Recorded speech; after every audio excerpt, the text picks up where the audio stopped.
2, 1. Hey, Nick Krauss, let me get your name up there. Bill Watkins here, co-founder of the Lions Pride. And Nick, we are going to talk about something really exciting. The guy who watches our show, Nick, is a fast mover like you. All right. So if you imagine being as busy as you are, doing as many things as you're doing, running your business, and then add in, he could possibly be married and have a bunch of kids running around the house. He's got a lot of things going on. And one of the things that, let's call him Mike, one of the things that Mike has trouble with, Nick, that you and I talked about a few months ago, is getting his workouts in. At one time he's super healthy, then he gets super busy, and the first thing he does is sacrifice his health. So you're a practitioner and you're a researcher of great health tips. So let's give me a brief introduction to you, and then let's just jump into it. All right. Thanks, Bill, for having me today. You bet. My name is Nick Krauss. I am a neurofeedback practitioner, a health and fitness specialist, and a guided imagery guide. Mainly of course, working. Now you know both of what those are. Uh-huh. So you got to just stop and give us an asterisk and talk about neural feedback and just a little bit, just enough so that our viewers lean into this, because this is going to really change their life. I know it. Absolutely. So basically what it is that our body runs off of electricity, right? We have electrical and chemical connections within the body. Yep. So what we can do is we can actually measure those connections, those electrical activities within the brain, within our central nervous system, our autonomic nervous system, and our peripheral nervous system. So we can measure how your body functions. And then what we can do is work to challenge it and train it to function better. Pretty much in a nutshell. All right. Yeah. So Nick, here's what I want. I want our viewers to grab a little bit more detail of that, because it's definitely testing my intellect level. So as the expert, I want you to guide us just a little bit in the science. But then here's what I really want. I want our viewers to tap deep into your expertise, so that there's some to-dos, so that there's some action items that when they finish our session today, that they can actually move their health in a positive direction. Does that make sense? Can you do that? Absolutely. Yeah, definitely. All right. So guide us first through the science. You said our body is driven by electricity. I mean, I don't feel electrical, so how does that work? Well, that's how our body communicates. So our cells are electrically connected, and based on a certain frequency range, those ranges are connected with mental states, balance or imbalances within the body, where we can actually measure what's seen as a higher frequency when we are stressed out compared to a lower frequency when we are calm, relaxed, aware. And being able to measure that, we can then teach each client, each patient tools, learning how to create flexibility, learning how to shift those mental states.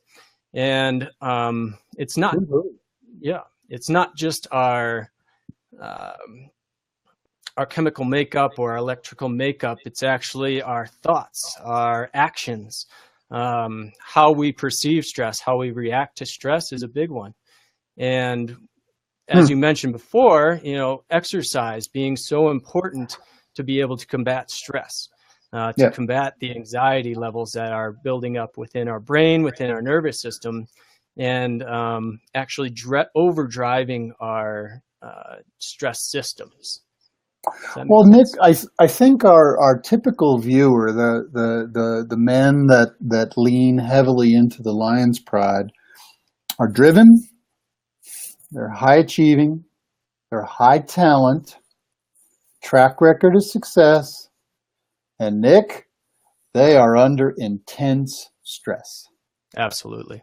And the stress is caused by having so many things to do in their business, in their career, and then, of course, at home with their families and their friends and all that sort of stuff. So I'm imagining if you're saying that there's a difference in electrical levels for someone under stress, I don't know what that means, but I think the gauge is way over on the red level for most of the people, most of the guys watching us today. So how if he was a patient sitting in your office talking to you, and you measured his electrical output or whatever it is, Mm-hmm. talk to the viewers as if they were sitting there, they're under high stress, and you can actually see the data. What would you be telling them? Well, first I would talk to them about their mornings, how they start their mornings. I would talk to Mm-hmm. them about certain tools that they use to combat stress right now Mm-hmm. and what has worked for them in the past, what hasn't worked for them in the past. And the way I look at each day is each day if we get a good night's sleep, that is, we start Mm-hmm. fresh on ground level. And as our day starts building up, our stress on our body, on our mental state starts to climb like a mountain. So the tools that we use throughout the day can actually create little indents in those mountains to bring us back down towards the ground. So as we implement more of these tools throughout the day, or ones that work for us, our mountain doesn't get as high. Because Okay. when we reach a threshold, right? When we reach that threshold, and that's when we start getting into areas where we feel like we're not able to control what's being thrown at us. And so to learn these tools about self-regulation and control, right? It's, I guess the science of self-regulation is what you could call what I do. Got it. Yeah. Nice. Uh-huh. But let's just start. So when we get to a point where we're coming up the mountain, Sure. stress is increasing. Is it is that okay?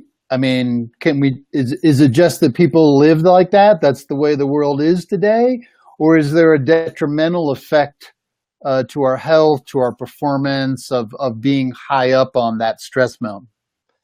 Well, you know, different people have different definitions for stress. Hmm. Different people have different thresholds for stress. Got it.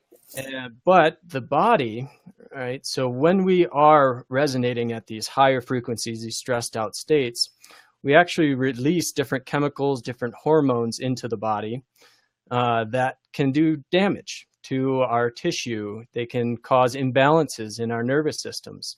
So our communication systems are not communicating the messages that we want them to. And so I think as we climb on the mountain towards that top each day, Hmm. right, the more that we can control that, um, it's we are controlling what's being released within the body. And that gives us the ability to either inhibit the stress, combat the stress, or completely take care of that stress. That's the most important thing. And would you say, I wouldn't say I'm an expert on stress. I've certainly felt it myself. But, one of the things that our viewers are very concerned about is playing that business game the best they can every day. Mm-hmm. And so I'm not so sure that when we're playing it, we're preparing like say a pro athlete would, eating right, sleeping right. We actually eat Mm-hmm. bad, we sleep bad and all that. But is stress just bad for us long term? Or is it, if we're under stress during the day, in your experience, are we performing less than our best?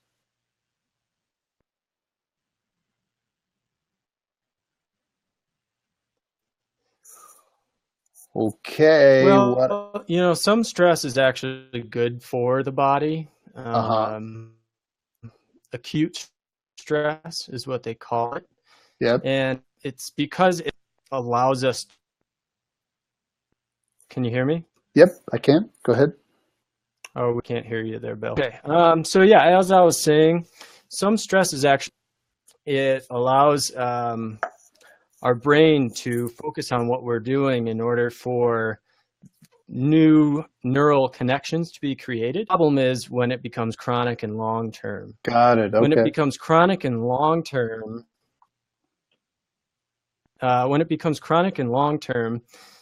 it actually runs down our ability to turn the stress off. So we lose the inhibit part of our stress response system. Got it. When we're constantly tapping on that drive pedal. And so we lose that ability to inhibit stress. That's when the damage occurs.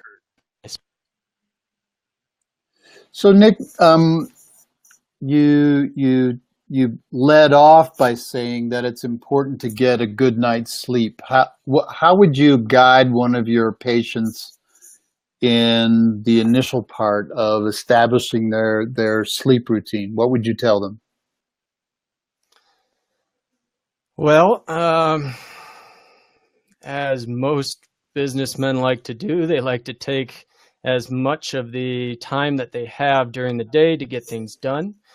Yep. I think it's important to make, one thing I tell every client is to make your bedroom solely for sleep. And that means if you're going to read on the couch out in the living room. If you're going to look at your phone or your computer, do it outside of the bedroom. When you lay down to go to bed, your body should know that's what it's for. And that's Okay. one of the main things we see when we have TVs, when we have other devices within our room. Obviously, we've probably heard about the blue screen and what it does to our chemical and electrical makeup within our body. But that's one of the main things, is to find your bedroom to be solely for sleep. That's one of the main important things. Another thing is, which we'll talk about in a little bit, is how to use your breath work to calm down your nervous system. And this allows us to shift from a focused kind of, even if you're a little stressed out at night, to shift us from that state more towards that neutral state of relaxation awareness, which is the gateway, the channel to that initial onset of sleep. So the trick is you to get to that door. The breath work as a precursor to sleep? Is that what you're... Correct. Yep. Oh, okay.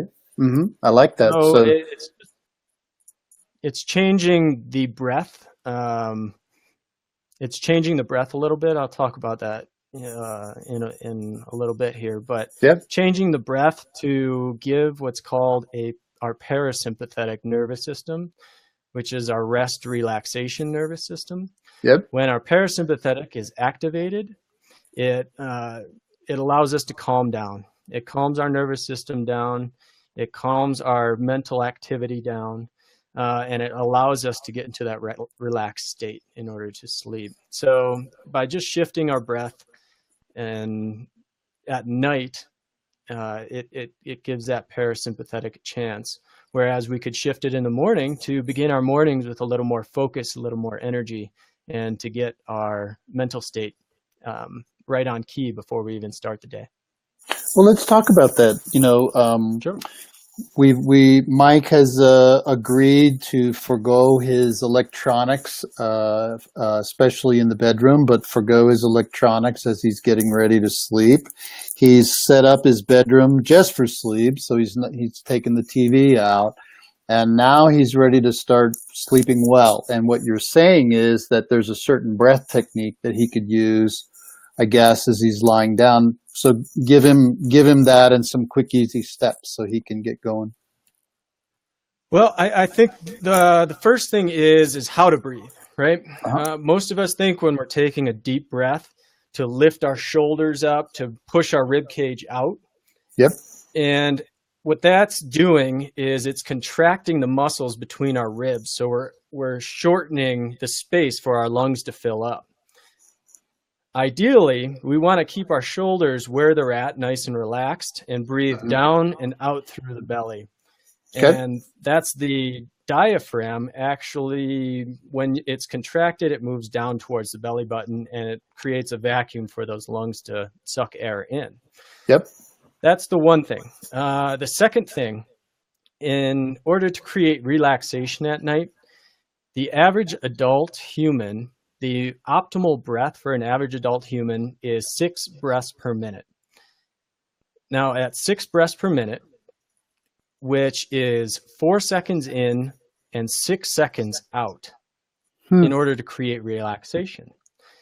The reason for that being is that our sympathetic nervous system increases our heart rate and our parasympathetic decreases our heart rate. Okay. So on the longer exhales, right, as we exhale, we want our heart rate to decrease. As we inhale, we want our heart rate to increase.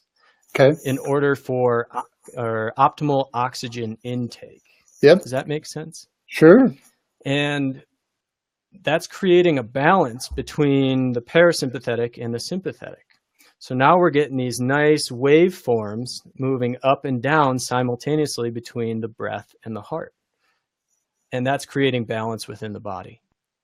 Which would allow so at night, you to fall asleep. Which would allow easier, faster, better. Correct. Got it. Correct. Allow us to get back to that neutral state where that door is available for us to either go to bed or to awaken and focus ourselves. Do you have I want to jump to the morning routine, but do you have a recommendation for quantity of sleep? You know, it jumps around quite a bit. I think the 7 to 8 hours is what they have figured out to be optimal. I would say either 7.5 to 9 is optimal. I know that's very difficult, but our full complete sleep cycles are, we're looking at about an hour and a half, right? So if we can get that either 7 hours or 8.5, but we're trying to wake up at those times where our bodies are and our mind is ready to come awake, not into that deep sleep, that REM sleep. Okay, so let's flip. So we set up our bedroom for sleep. We let go of all our electronics and our blue screens. We did our parasympathetic breathing. We had a nice sleep. We woke up after between 7.5 and 9 hours. And you said, focus in on your morning routine, get things started the right way. How would you guide your patients to do that? Well, I tell every single one of my clients, when you wake up, drink a lot of water. And I usually say, put down an Nalgene of water. What a lot of people don't understand is when we go to bed, our brain doesn't turn off. Our body doesn't turn off. It's working to repair. It's working to what's called neural pruning, where we're pretty much clipping all the unnecessary information that we learned from the day before and consolidating information that we want to remember. Yep. And so the brain and the body are working, and it uses oxygen, it uses our water. And so the first thing in the morning is to get that water back in the body. So drink a liter or a couple of glasses of water. Yep, it gets the metabolism going. It gets the blood plasma back on its a good level to where we're pushing blood through nice, and we can get blood and oxygen back to that brain quicker. And so after drinking that water, I personally get up and I do my breath routine. And so in order to bring more focus and more balance into the body, we're going to shift from a 4-6 ratio to 5 seconds inhale, 5 seconds exhale. Now, this is complete balance where we can create more oxygen intake efficiency within the body. So we're bringing more oxygenated blood into the brain in order to get us focused and going and moving. And we're also balancing our nervous system from the night before and from the day before, right? So we're starting at that ground level from that mountain, which is how we want to start each day. This is a great time to implement a message, something about that day that you want to communicate with your body, whether it's a goal that you're setting that day, whether it's something you want to bring into your life. When we're breathing in this balanced state, our body's more capable and more willing to listen to what we have to say and how we want to communicate into our bodies. Yeah, I just finished a YouTube video where Dan Harris, who wrote 10% Happier after he melted down on Good Morning, I think it was Good Morning America, began meditating 6 years ago. He interviewed the Dalai Lama, who commissioned Richie Davidson at the University of Wisconsin to study Tibetan monks and meditation. And the Dalai Lama was anecdotally talking about the benefit of that in the morning. So Dan asked him this question. He said, well, there's a lot of people watching this that think meditation is like this freaky sort of non-religious thing that you shouldn't do if you're a deeply religious person. Dalai Lama said, oh, no. He says, you just give yourself some intentions through that morning routine. And then Richie Davidson was corroborating that with the scientific data that he found in the fMRI machines when they had these monks say their mantras or their messages to themselves. He actually saw changes in the brain neural network. And so I think you're a wise man. Yeah, you're right up there with the Dalai Lama and Richie Davidson.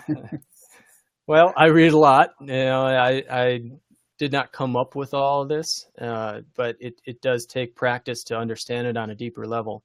And once that understanding comes, once that experience comes, it's a lot easier to get to. It's a lot more powerful when you need it. I talk a lot to my clients about practicing and training when you don't need it. That's why the night and the morning are great times to do it, because you're not in the thick of work. So when you don't need it and you master it, when you do need it, it's there. And those are the tools that you need. And so, to hear things where they've done a bunch of studies on how different thoughts actually have different frequencies within the brain. So it actually shapes and changes our brainwave activity. Crazy, huh? And so starting the day off, it's crazy. Yeah, it's pretty cool. And it's so starting the day off on that positive note can actually set the tone for your day, which is huge. Well, let's recap and then let's move on. What we're recapping is that that we want to be the best business person we can be. We want to be the best man we can be. We want to be the best husband and father we can be. And sometimes we think the way to do that is to work 24/7 and just get more done. What you're saying is, no, that's not exactly right. What you have to do is take this time to sleep, to drink water, to breathe right, to set up your bedroom right, to set up your morning right, and you're going to bring better performance to all those aspects, even though you may not be working, so to speak. You're working on yourself to get yourself ready. But there's something that you said. So we focused in on our breathing, we focused in on our mornings, we focused in on our sleep and our evenings. But there's something there you said, you called it stress reduction tools and self-regulation and self-control. So let's assume we've done that. Let's assume we've slept well. Let's assume we woke up well. And let's assume we even had our quiet time where we were breathing in on 5 and out on 5. But let's just say our day accelerated so much that now we're under major stress. If I was sitting there in your office telling you what my week has been like, you would guide me probably towards some stress reduction tools. Is there one or two that our viewers could learn from you? Yeah, absolutely. You got to remember that the brain is a muscle. And so if you imagine going to the gym and working out your other muscles, and there needs to be some sort of, even if it's a small break, some sort of break from that exercise, from that intense workout. And that's how I look at those accelerated days where everything's being pushed on us, and we got deadlines, we need to get done. Right. And so I always say you always have a minute, right? No matter what, you always have a minute. Oh, I like that. Walk out of the room, right? Always have a minute. Nothing's going to blow up or change in 1 minute. Walk out of the room, whether it's outside, whether it's a different room, if you want to go into a room with the lights off, but take a break for a minute. 1 minute, do that breath work, right? So those 5-5, bring some balance into your breath work and try to step away from what is going on within your head.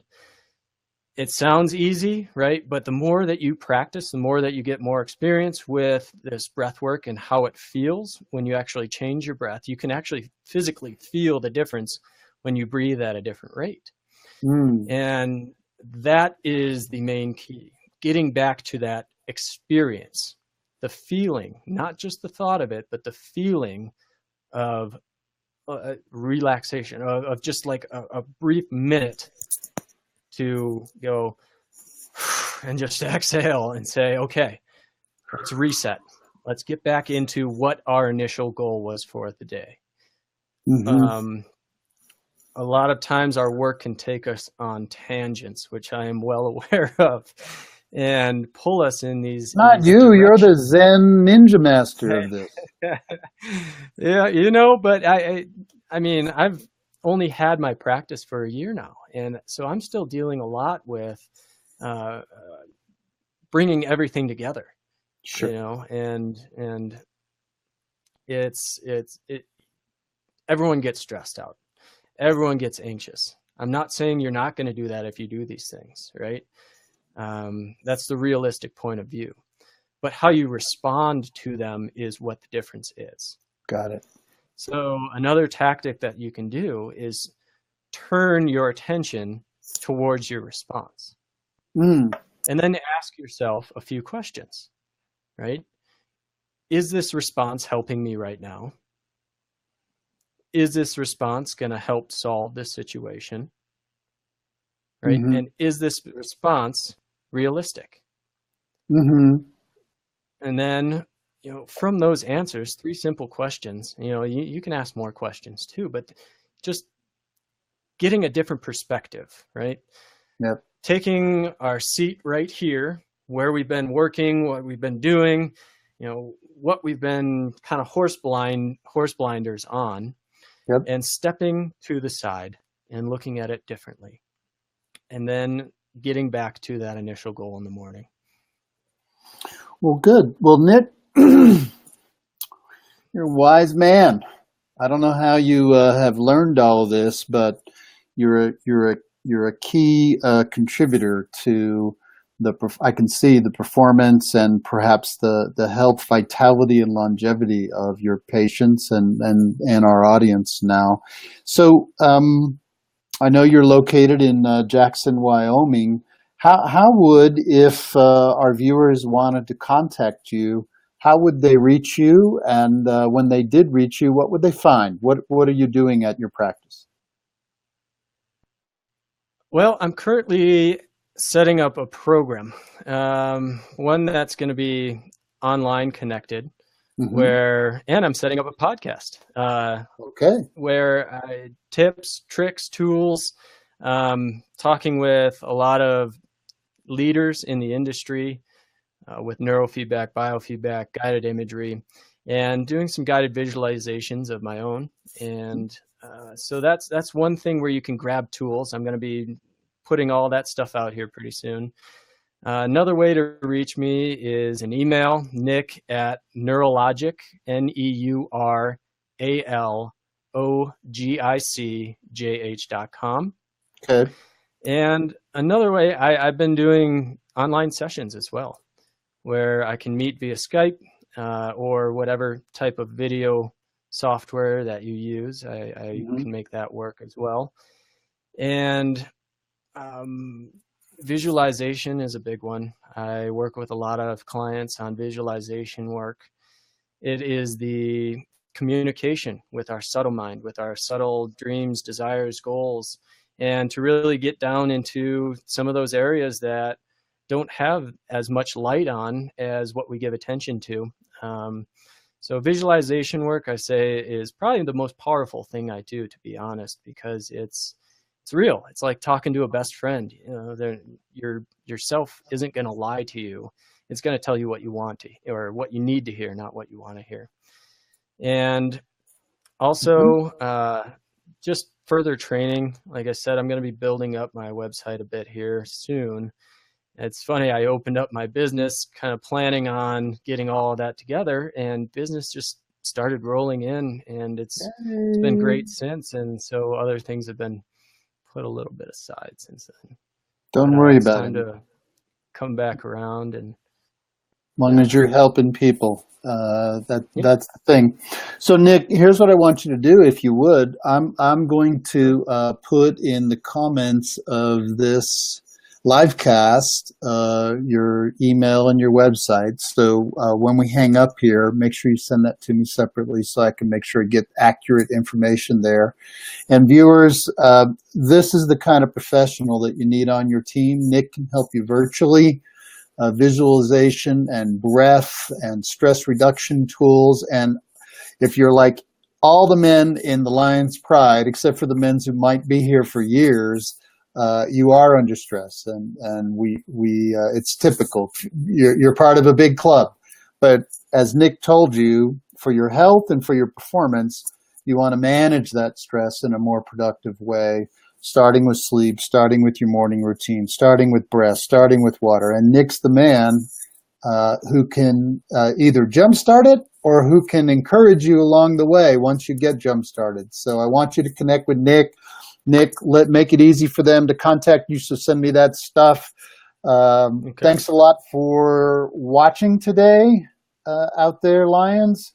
And Nick, I owe you big time for this. So when I see you around town, I'm going to have to buy you lunch or coffee or lots of coffees. You really are a wise man, and no wonder you're busy in your practice, because you're delivering great value to people. Well, thank you much, Bill. I easily could say the same about you. I'm excited to see you again, and thank you very much for having me today. You bet. All right. Thank you much for watching, and I'll talk to you next week on the next live cast.